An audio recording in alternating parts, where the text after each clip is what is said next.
ছি, আমাকে ভাবতে কেমন লাগছে, আপনি একটা মাছের মতন লোককে মারতে পারলেন না। ছি, আপনাকে বস বলতে আমার কেমন লেগে যাচ্ছে। ছি, এই চুপ কর তো। ওই তুই দেখতে পাচ্ছিস না আজকে বসের মন খারাপ, খালি উল্টা পাল্টা কথা বলে যাচ্ছিস। এই তোরা থাম তো, তোরা নিজে তোর মতো ঝামেলা করবি নাকি? হ্যাঁ, আর তোরা এখন যা তো, আমাকে একাই থাকতে দে, ভালো লাগে না। যা। আরে বস আপনার কি হয়েছে আপনি বলেন তো, নিজের লোককে বলবেন তো মনটা শান্তি হবে, আপনি বলেন না। আরে তোকে যেতে বললাম না, তুই যা তো এখান থেকে। এই তোরা যা তো, যা এখান থেকে যা, ঠিক আছে, আমাকে একা থাকতে দে।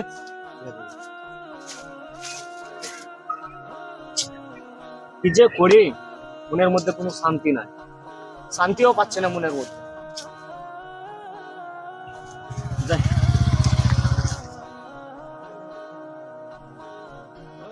আসসালামু আলাইকুম। ওয়ালাইকুম আসসালাম ওয়া রাহমাতুল্লাহি ওয়া বারাকাতুহু। কেমন আছেন ভাই? জি আলহামদুলিল্লাহ ভালো আছি, আপনি কেমন আছেন? আছি আলহামদুলিল্লাহ, আল্লাহর রহমতে ভালো আছে। গিয়ে জি, নামাজ নামাজ পড়া হলো? জি হ্যাঁ আলহামদুলিল্লাহ, নামাজ তো পড়া হলো, নামাজ আদায় করলাম।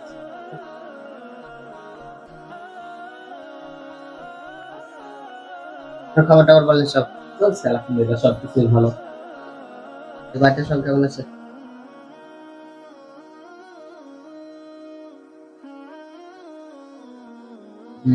আলহামদুলিল্লাহ সবাই ভালো আছে। পড়াশোনা করছেন না?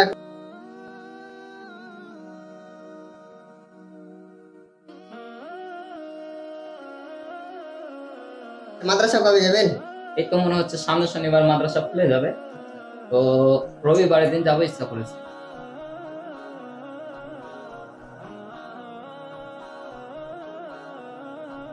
আচ্ছা হুজুর, দেখেন তো ওখানে সুবেল কন্যা দাঁড়িয়ে দাঁড়িয়ে আমাদের দেখছে কেন? তাই তো, ভয় লাগছে আবার। ভয়ে কি আছে, ডাকি তাকে, কেন বারবার সে টুকি মারছে আমাদের দিকে। দেখেন ডাকবেন ডাকেন, কিন্তু আমাকে প্রচুর ভয় লাগছে। আরে ভয়ের কি আছে ভাই, ডাকছি। হ্যাঁ, কি ব্যাপার, আছেন? হ্যাঁ এদিকে আসেন আপনি।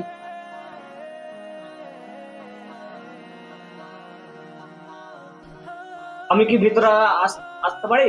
হ্যাঁ হ্যাঁ আসেন, অসুবিধা নাই, চলে আসেন। ও, ঠিক আছে।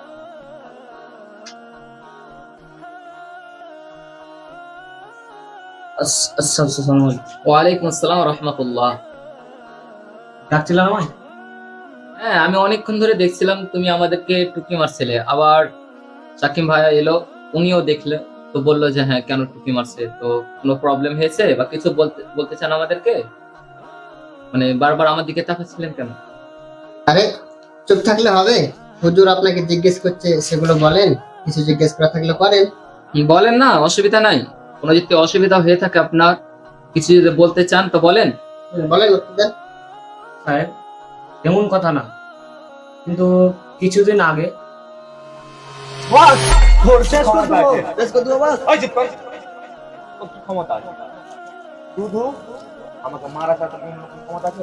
শুধু আমাকে মারতে পারবে, এটা কিন্তু মূর্তি হবে আমাকে, বল মূর্তি হবে কি হবে না বল? বস মারবো কিন্তু। একটি সংবাদ। এই, থাম, থাম, থাম, থাম। গরিব টোলা নিবাসী কাশেম মিয়া আজ সকাল 10 ঘটিকায় কিন্তু সেটা শোনার পর থেকে কেন যে আমার মনে ভয় ঢুকে গেছে, সব সময় যেন ভয় ভয় করে চলছে। আচ্ছা হুজুর, আমি কত মানুষের জমি জায়গা দখল করে খেয়েছি, কত মানুষ আমি হত্যা করে ফেলেছি, আপনি তো সবই জানেন।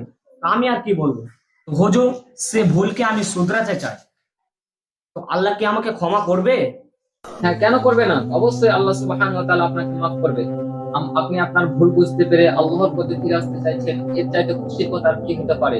আল্লাহ সুবহানাহু ওয়া তাআলা তো ওইসব মানুষকে সবথেকে বেশি পছন্দ করে যে নিজের ভুল বুঝতে পেরে আল্লাহর দিকে ফিরে আসে। মানে আল্লাহর অবাধ্যতায় পৃথিবীতে চলাফেরা করতো, এখন সে তার ভুল বুঝতে পেরে তার পাপের কথা স্মরণ করে অনুতপ্ত হয়ে আল্লাহর কাছে ফিরে এসেছে। যেমন আপনি এসেছেন এখন, যে আমি কত মানুষের হক নষ্ট করেছি, কত মানুষের জমি দখল করেছি, কত মানুষ হত্যা করেছি, আমাকে কি আল্লাহ মাফ করবে? এভাবে আপনি বলছেন। একটা কথা মনে রাখবেন, হয়তোবা হাদিসের ঘটনা অনেক বড় শুনেছেন, আমি পুরোটা বলতে পারবো না। একজন মানুষ ছিল, সে 99 জন মানুষকে হত্যা করেছিল, শুনেছেন তো ঘটনাটা? এমনকি একটা আলেমের কাছে গিয়েছিল, তো সে বলেছিল যে আল্লাহ তোমাকে মাফ করবে না, এটা বলার পরে তাকেও সে হত্যা করে 100 জনকে হত্যা করেছিল। তো পরে দেখা গিয়েছিল যে যাই হোক, সে জান্নাতে গিয়েছে। অনেক বড় ঘটনা, আমি বলতে গেলাম না। সে যদি 100 জন মানুষকে হত্যা করে আল্লাহর ভালোবাসা অর্জন করতে পারে, তাহলে কেন আপনি এই কয়টা মানুষকে হত্যা করে আল্লাহর ভালোবাসা অর্জন করতে পারবেন না? আল্লাহ সুবহানাহু ওয়া তাআলা অবশ্যই আপনাকে মাফ করবে। তাছাড়া আল্লাহ সুবহানাহু ওয়া তাআলা তো কোরআনের মধ্যে বলছে যে কুল ইয়া ইবাদিয়াল্লাযীনা আসরাফু আলা আনফুসিহিম, হে আমার বান্দারা যারা নিজের নফসের উপরে জুলুম করেছো, অনেক গুনাহ করেছো, গুনার কারণে তুমি আসমান জমিন ভর্তি করে ফেলেছো, নিজের নফসের উপরে জুলুম করেছো, তোমরা শুনো লা তাকনাতু মির রাহমাতিল্লাহ, তোমরা আল্লাহর রহমত থেকে নিরাশ হয়ে যেও না, তোমরা আমার রহমত থেকে নিরাশ হয়ে না, তোমরা ভাবিও না যে আমি এত গুনাহ করেছি আল্লাহ কি আমাকে মাফ করবে, আল্লাহ কি আমাকে ক্ষমা করবে। আল্লাহ বলছে তোমরা আমার রহমত থেকে নিরাশ হয়ে না, কেননা ইন্নাল্লাহা ইয়াগফিরু যুনুবা জামিআ, আল্লাহ সমস্ত গুনাহকে মাফ করে দেয়, ক্ষমা করে দেয়। কারণ হচ্ছে ইন্নাহু হুয়াল গফুরুর রহিম, তিনি অত্যন্ত অতি ক্ষমাশীল ও দয়ালু। তিনার করতে দয়ালু ও ক্ষমাশীল এই পৃথিবীতে আর কেউ নেই।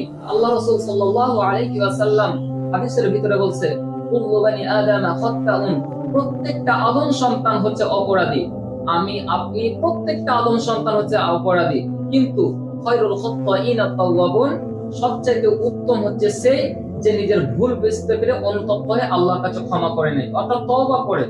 ঠিক আছে, বা আপনি আপনার ভুল বুঝতে পেরেছেন, আপনি এতদিন পর্যন্ত পাপের কাজে ছিলেন, আল্লাহর অবাধ্যতায় লিপ্ত ছিলেন, যে আল্লাহ যে হুকুমগুলো দিয়েছে সেগুলো মেনে চলেননি, সবকিছু ত্যাগ করে চলেছেন, আল্লাহকে তুচ্ছ করে জীবনযাপন করেছেন, এগুলো বুঝতে পেরে এখন আপনি ফিরে আসতে চাইছেন। এর মধ্যে খুশির খবর আর কি হতে পারে? আচ্ছা হুজুর, আমি তো মানলাম আল্লাহ আমাকে ক্ষমা করে দেবে। তো এই তো আমি মানুষের অনেক কিছু টাকা নিয়ে লেগেছি, জমি দখল করেছি, আমি কি করব? খুব ভালো একটা প্রশ্ন, যে অনেক মানুষের জমি দখল করেছেন, অনেক হক নষ্ট করেছেন, অনেক টাকা আপনার কাছে জমি আছে, সেই টাকাগুলো আপনি কি করবেন? যার জমি আপনি দখল করেছেন তার জমি তাকে ফিরিয়ে দেবেন। যদি সে মানুষটা মারাও গিয়েছে তো তার যারা ওয়ারিস রয়েছে তাদেরকে আপনি ফিরিয়ে দেবেন। যাদের টাকা পয়সা আপনি মেরে খেয়েছেন তাদের টাকা আপনি বুঝিয়ে দেবেন। যদি ওদেরকে যে কয়জন মানুষকে আপনি খুঁজে পাবেন তাদেরকে বুঝিয়ে দেবেন, আর যেগুলো খুঁজে পাবেন না বা হয়তো মারা গিয়েছে তাদের কেউ নাই, ওই টাকাটা দান করে দেবেন এবং আল্লাহ তাবারক ওয়া তাআলার কাছে একটু ক্ষমা চেয়ে নেবেন। আল্লাহ সুবহানাহু ওয়া তাআলা মাফ করে দেবেন ইনশাআল্লাহ। ঠিক আছে, বুঝতে পেরেছেন? ঠিক আছে। আচ্ছা হুজুর, আমি কি এগুলো খুলে ফেলে দেবো? আপনাদের মতন আমি পাঞ্জাবি টুপি পরবো তাহলে? আরে না, এই ড্রেসটা খুব ইম্পর্টেন্ট জিনিস নয় বা খুব জরুরি একটা বিষয় নয়। আগে নিজের অন্তরটাকে সাফ করুন, নিজেকে আস্তে আস্তে পরিবর্তন করুন, তারপরে এই ড্রেসটা চেঞ্জ করবেন, অসুবিধা নেই। ঠিক আছে? ঠিক আছে হুজুর সাহেব, তাহলে আমি আসি তাহলে। হ্যাঁ অবশ্যই। ওয়ালাইকুম আসসালাম ওয়া রাহমাতুল্লাহ। হুজুর সাহেব আমার জন্য দোয়া করবেন, অবশ্যই দোয়া আমি করবো। ভালো কাজ করতে পারি আরো। অবশ্যই দোয়া করবো ইনশাআল্লাহ। ঠিক আছে হুজুর সাহেব। ঠিক আছে, আসেন। দেখেন হুজুর, আমি তো প্রথমে তো ভয় পেয়ে গেছিলাম তাকে দেখে, সে গুন্ডা মানুষ এখানে এসেছিল, কিন্তু আল্লাহ কি কুদরত তাকে হেদায়েত দান করেছেন। কখন যে কবে কাকে হেদায়েত দিয়ে দেন সেটা আল্লাহ রাব্বুল আলামিন একমাত্র জানেন। দেখেন সে একটা গুন্ডা ছিল, আজকে তাকে আল্লাহ হেদায়েত দান করেছেন। অবশ্যই হেদায়েতের মালিক হচ্ছে আল্লাহ, কিন্তু হেদায়েত প্রাপ্ত মানুষ তখন হতে পারবে না যতক্ষণ না সে নিজে হেদায়েতের দিকে এগিয়ে আসে। ঠিক আছে? আল্লাহ বলছে তোমরা আমাকে স্মরণ করো, আমি তোমাদের স্মরণ করবো। এরপর তার খুশির খবর কি হতে পারে যে আমাদের গ্রামের একজন সবচাইতে বড় ডাকাত বা গুন্ডা, সে নিজের ভুল বুঝতে পেরে আল্লাহর পথে ফিরে এসেছে। আমার খুব ভালো লাগছে, বুঝতে পারলে ভাই? জি জি, যাক আলহামদুলিল্লাহ, তার জন্য দোয়া করবো, সেই জন্য আল্লাহ বলতে পারে সেই সঠিকভাবে। জি জি। আচ্ছা ঠিক আছে, আসসালামু আলাইকুম। আসসালামু আলাইকুম।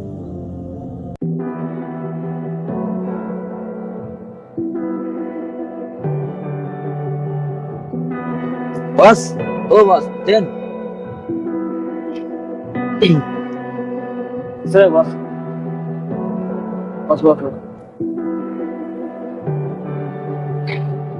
দোকানে তোরা দূরে কেন বসাই? আচ্ছা বস, আসিম মামু নামাজ পড়েছিস তো? আরে বস, নামাজ পড়ে কি হবে? কাপড় টাপড় খারাপ হয়েছে, বাদ দেন তো ওগুলা। কি বকছেন আপনি? পরে করবো, পরে। হ্যাঁ পরে বলবো। ঠিক আছে, দুজনকে আজকে মাফ করলাম, কাল থেকে দুজন মিলে মসজিদে চলে যাবি, ঠিক মতো নামাজটা পড়বি কিন্তু। আরে বস, আপনি কি করছেন বলেন তো? আরে আমাদের সংসার চলে না, এরকম করে সংসার চলবে? আপনি কি করছেন? ধান্দা বানির কি হলো?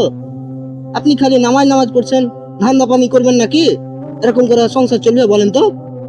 আর আপনি এটা যেটা আপনি ধান্দা পানি না করতে চান তো ওই আগে যে জমিগুলো দখল করেছি ওনার ভাগ দিয়ে দেন, যে আপনি আলাদা হয়ে যান, আমরা হয়ে যাবো আলাদা। আমরা যতটুকু পাবো আপনাকে দিয়ে দেন, ভাগ দিয়ে দেন, আমাদের হাতটা বুঝিয়ে দেন। তো দুটা মানুষ মেরেছি, ওদিকে টাকা পেয়েছি, ওগুলোর ভাগ দিয়ে দেন, আমরা চলে যাবো। আপনি নামাজ পড়েন, যা করবেন আপনি, আপনার ব্যাপার ওটা। এরকম করে আমাদের সংসার চলে না। আর তোরা ওখান থেকে একটা পয়সাও পাবি না তোরা। কি বলছেন বস? আমাদের আপনি ভাগ কি বলতে চাইছেন? আপনার দেখেন এটা খারাপ হয়ে যাচ্ছে কিন্তু বস, খুবই খারাপ হয়ে যাচ্ছেন। আমাদের ভাগ আমাদের হ্যাঁ, বুঝিয়ে দিবেন, না হলে কিন্তু খারাপ হয়ে যাবে। বস করে বেঁচে যাচ্ছেন না তো আপনার সাথে কি হতো আমরা জানি না, নাকি রে? হ্যাঁ বস আপনি কিন্তু ভালো করেন না এটা, ভালো বলছি, ভালো ভালো ভাগ দিয়ে দেন। দেখ নাসিম, দেখ মামুন, এই টাকাগুলো আমার জন্য বলছি না, ঠিক আছে? টাকাগুলো যার কাছ থেকে হক মেরে খেয়েছি আমরা, তাদেরকে ফিরিয়ে দিতে চাই, বুঝতে পেরেছিস? বস, এগুলো কিন্তু আপনি অন্যায় করছেন। আপনি টাকাগুলো একা খাওয়ার জন্য আপনি আমাদেরকে এখন এই, তুই আলতু বকছিস? টাকাগুলো। বস দেখেন আমি ভালো হয়ে যাব, আমি নামাজ টামাজ পড়বো, আমি আপনার সাথে থাকবো। আহা, আহা,